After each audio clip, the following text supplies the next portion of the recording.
വരാതിരിക്കേണ്ട മോനെ. ഒരു ഐഡിയ എടുത്തിട്ട് അതിൻ്റെ ഉള്ളിൽ ഇങ്ങോട്ട് കടത്തേണ്ട. പിന്നെ ഒരു ഭാഷയിൽ അവിടെ സംസാരിക്കാതെ ഒരു അമ്മയുടെ സ്ഥാനം ഈ ലൈവിലിരിക്കുന്ന ചേച്ചിക്ക് ഞാൻ കൊടുത്തിട്ടുണ്ട്.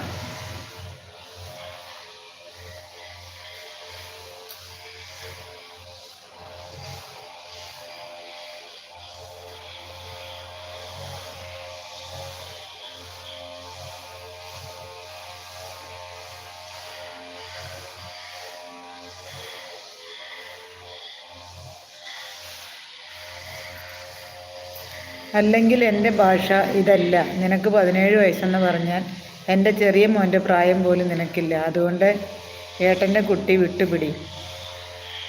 മാണിക്യം മറ്റേവൻ വന്ന് ചോദിച്ച് എന്താണെന്ന് മാണിക്യത്തിന് മനസ്സിലായിട്ടുണ്ടാവും. പോയാലും പോയില്ലെങ്കിലും പറയാണ്. ഒരു 3 ദിവസം